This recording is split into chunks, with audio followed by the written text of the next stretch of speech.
Greetings, welcome to another exciting episode of the Headhunter Show. My name is Laban Cliff. Did you know there are people who don't apply for jobs? They actually hunted. How do you get yourself on the Headhunters list? And that's the question we seek to find out only on the Headhunter Show. Today, of course, we have an exciting guest. You want to see him, of course. Welcome, none other than Nicholas Siwatom, Chief HR at Standard Group. Thank you so much, Laban. Good to see you, sir. I'm happy to be in the show. Karibu sana. Normally, to be able to get the right talent is a big challenge. And the challenge comes in the fact that you are trying to identify someone who can perform very well in a certain role. So one of the things that you look for is, number one, the attitude. Once you get the right person with the right attitude, then you can be able to train for any skill sets that you need. Secondly, you have to look back. What has this person done in the past that is related to the challenge that he's going to face? So, because we normally say past performance is a good predictor of future performance. So you have to understand what are the experience this person has had in the past. May not be necessarily in a particular job, but in terms of how they solve problems, how they communicate, how they demonstrate initiative, how they provide leadership in a scenario that is similar to what they will face in the job. So why it's exciting that I introduce you to this guest is because, of course, apart from being our head of talent, he's a man who has a very diverse background from the banking industry to government and now to the media industry that is ever evolving.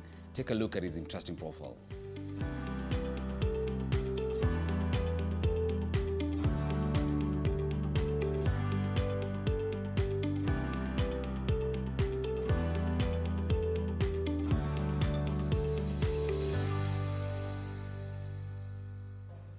Interesting. So let's get right to it. Mr.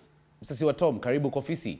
Asante sana. You know, it's something I discovered about this place. There is an increased need for flexible workspaces. And right here at Kofisi, Karen, we've seen that, organizations now are actually having their people either work from home or using the flexi workspace. What do you think about this setup? Great. Beautiful place. Yeah. Very exciting. Looks creative. I think once you start your work here, Yes. your mind just starts performing. Maybe we can have some of our journalists write the articles. It's 24 hours. They can come in here at 3 a.m. actually and do something. But anyway, let's speak about your career movement. And why I'm saying that, because I want to come into the media industry. One would ask, you left banking, went into government, and now to the murky world of media. Just speak to us about that transition and how it has been for you in the media industry. Okay, my career actually grew mainly in the banking industry, where I was working in several banks, some as head of HR, others as a business partner, head of learning. That's where I grew my career. But there's one element that I needed to plug in, which was in remuneration, which I managed to get while I was working in Salaries and Remuneration Commission. That gave me quite a bit of skill, and in terms of remuneration, I would say I'm an expert in terms of handling remuneration matters. So then back to general HR at the complex areas of media, and then you just realize that there's a whole new area that we haven't thought about. And that's what we want to speak about. Before talent management, let's talk about the media industry. Let's speak about it from an outward, inward look, maybe before you join. The changes we've gone through. Maybe you can just give us a status update on, how this media industry is evolving. When you're outside, you may not notice that the media industry is really changing. And especially people, when they're outside, they just see media as, you look at an anchor, and you think media is all about an anchor presenter, and that's it. So there's these celebrity people who are in TV, on radio. So that is what most people see at home, or somebody who writes, But when you enter the media, then you really see a whole new world. Yeah, because we have all types of careers in the media industry. And these careers change every month, every year. While in most organizations that are stable, industries that are stable, engineering, banking, jobs largely remain the same. So apart from other few areas like digital, social media, the 70-80% of banking jobs change because of the customer relationship. But otherwise, banking is banking. But in media, it changes every now and then, because media is the way we communicate. And the way we communicate, the consumption behavior that, people have, viewers have, or consumers have, is changing every day because of technology. So as it changes, then we require new skill sets, we require new type of innovation, and that requires people to keep changing and keep adjusting their skills. Now, moving to the animal of talent management in a rapidly changing media industry. Wow, that's, you even remove your specs because it's a tough one. That's a tough one. Take us through it. Now, it is tough because your revenue is being given by the consumers. Advertisers are putting money where consumers are. And unless your products are where the consumers are, you won't receive any revenue. So the content that you produce, the content that your staff produces, your talent produces, must be aligned to the market. And so this is where the problem is. And this is where you would find that if you find one talent who has just got it right, and there's quite some good following, good content coming from that individual, you find that individual really, the price really goes up in terms of retaining and maintaining that talent. And there are not so many in the market. Because what do you mean? People are always applying for jobs. We're saying we don't have many of a particular set of talent. The challenge with the talent is, it could just be the way you say your story. And not many people can say the same way. So you can't just say you've gone to school, you've studied, so you can fit that role. Because the consumer is very specific about what they like. And the way you say your story, whether it's jokes, whether it's life story, whatever it is, the way you say it, that is what resonates with the consumer. And that is what makes a talent very highly sought. So every media house would be saying, I want somebody who can actually perform this role in this manner, very specific. So it's not about the certificates that you have, it's not about the education that you have. It's about how you connect with that consumer, with the behavior of the consumer. So if you connect in a certain manner, then you are the right talent. Before we go into the talent management bit, maybe you could tell that person who is still trying to sell their story, what advice will you give them? Maybe we have all these, would-be top anchors, presenters, writers, editors. I mean, what do you tell them? How do they position themselves for a career in the media industry? Now, to position yourself with a career in the media industry, you have to look at what you are really passionate about. And in the media industry, it may not even be about the way you speak. It may be about the way you shoot your videos, the way you edit the videos, the way you see. So it's a broad type of roles. So it could be the way you shoot the videos, could be the way you say the story, and the way you say the story is understanding the behavior of the consumer. Who are you targeting? You must have a specific target that you're focusing on. If, for example, it's a target that enjoys Swahili or a target that enjoys English, then how do you say that? Is it a target that likes Sheng? Is it a young target? Is it an old target? Is it how is that? And you have to really get consumer insights so that you are able to really connect with that consumer. Because once you connect with the consumer, then advertisers will spend money on that consumer, and that is how your brand and that's how the media house make their money. For young talent, most times they try to be like someone else. Yeah. And that is where the problem is. Don't try to be someone else. Just be yourself, be authentic, follow what you love and what you have passion in. If you do have passion in that, people will find it interesting and they will look for you. And that's how you start making a difference, and you can then grow your career. So find that passion you want, love what you do, get yourself out there, you know. Of course, I mean, join the Standard Group. We are the employer of choice. You make sure you actually get a good opportunity to work in a great media house that is evolving and is actually ahead of the game, which is interesting. It's good for even, you know, for our staff and people to actually know that, you know, with the digital migration, where are we sitting? What is our management intent to stay ahead of the game? And I think we've done a lot in terms of trying to innovate and, you know, stay ahead of the game. Yeah, what we've been trying to do at Standard is really giving people that opportunity to showcase their skills. If there's something you're passionate about, you will get that opportunity. You will be given a chance to showcase your innovation through a committee who will listen and listen to your concept.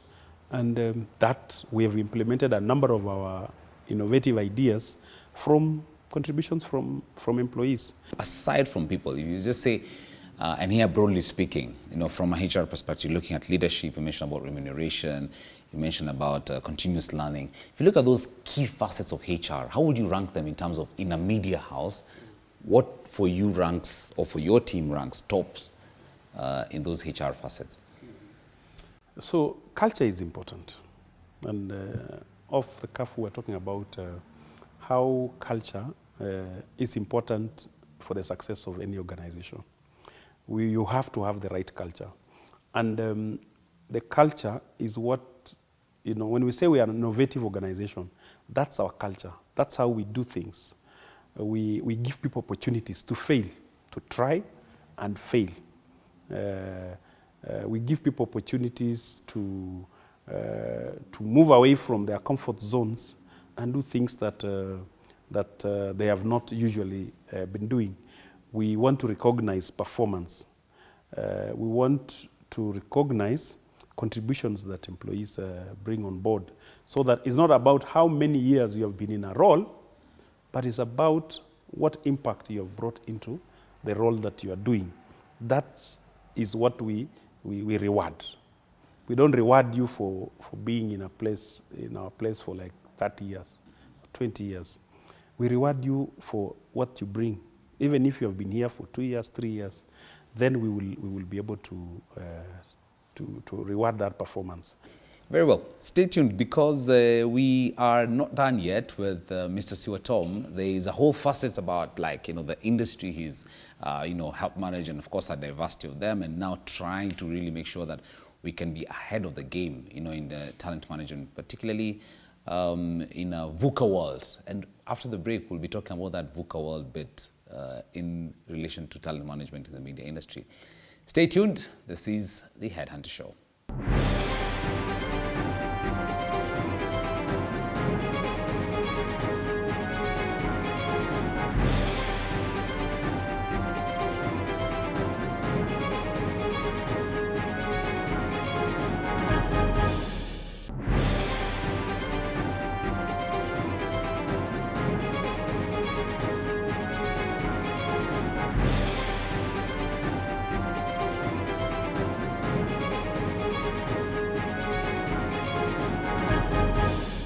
Welcome back to the Headhunter Show, where we're discussing all matters to do with talent management in a VUCA world, particularly in the media industry. And to help us delve deep in this, we've been speaking to Mr. Nicholas Siwatom, who's the Chief Talent Officer right here at the Standard Group, doing a good job while at it.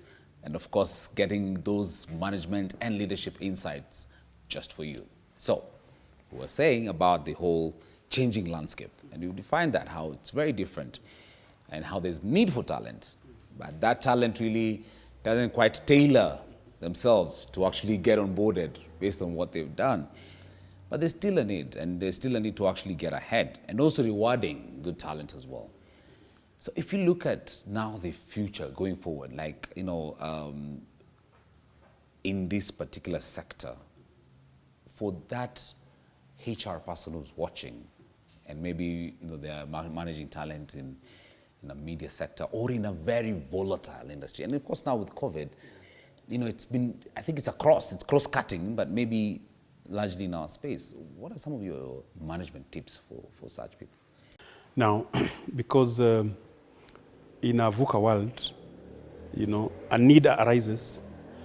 When you define it, you try to see, where can I find this talent? Normal jobs where we just apply, we just advertise, those are jobs that are standard. But there are jobs that once you have defined, you realize that even if you advertise, you may not find in the common market.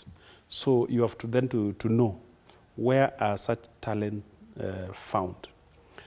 With the kind of change that is happening, we've actually seen that young, fresh university graduates for some particular roles are what you need. But they may not fit fully, but you will have to get them, put them in the role, develop them, and they fit quite well. We've seen that in a lot of the digital jobs, social media jobs, social managers. We've realized that we can actually get this, and we use our pipeline for talent, for internship to do this. So we'd go to a university. We've had quite a number of sessions with a number of universities where we go and do a career talk. And we are focusing on particular areas. For example, the way the media is working now is not looking for that person who has done only one thing. It requires somebody who can be able to be utilized in various ways. So once we do this career talk, we give them an opportunity, have sessions with them, and we're able to identify one or two from various universities. And given an opportunity, we've seen a number of them really doing quite well in the new roles. And it's creating a whole new channel of recruitment.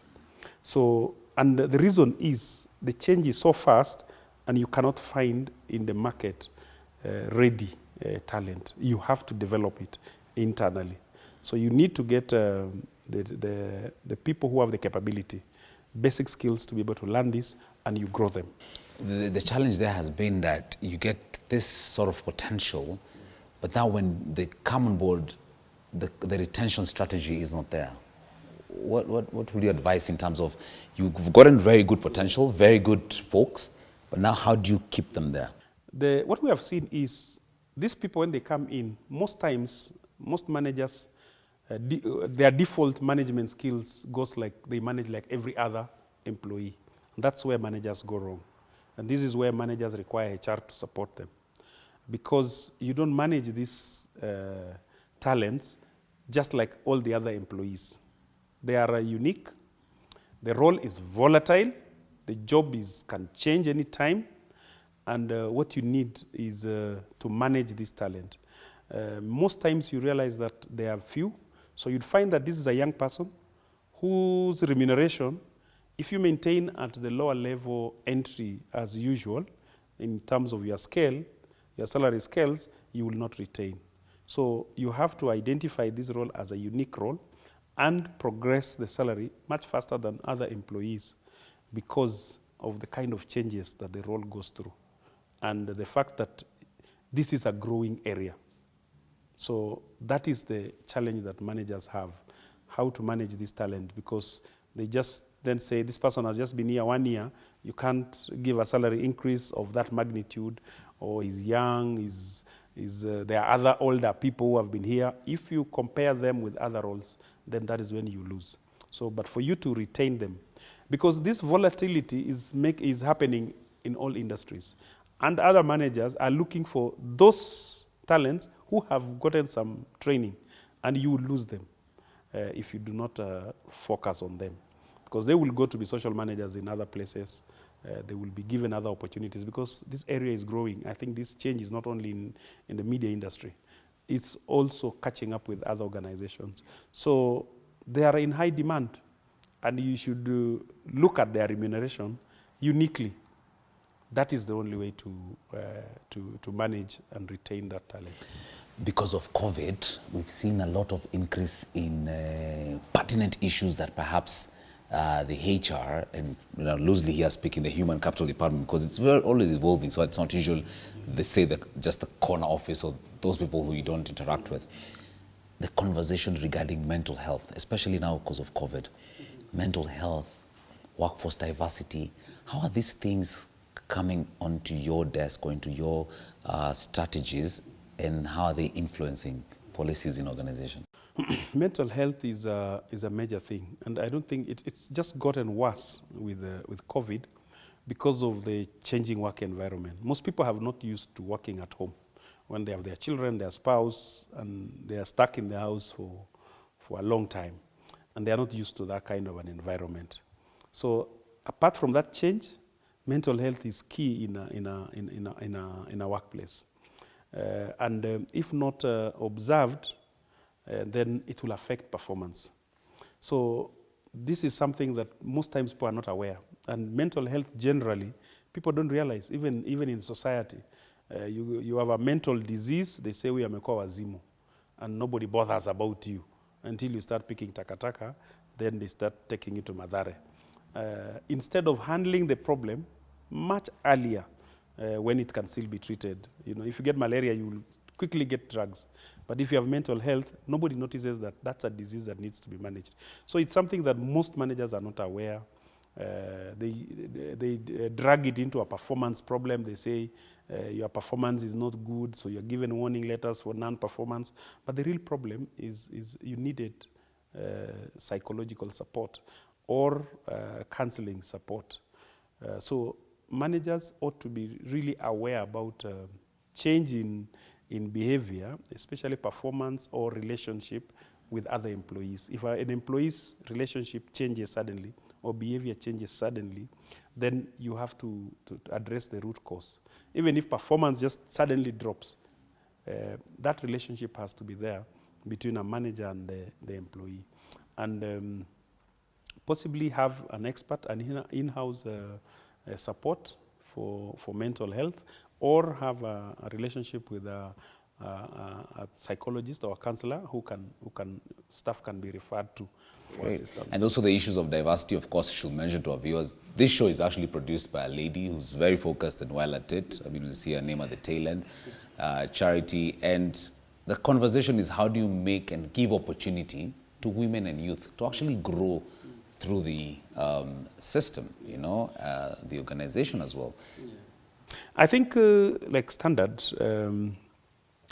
diversity and inclusion is big. Even normal shortlisting, we make sure that we have diversity and we have shortlisting. Research has shown that organizations that are good in diversity and inclusion, they perform better. They are able to serve their clients better. They are more innovative. It's a happier environment.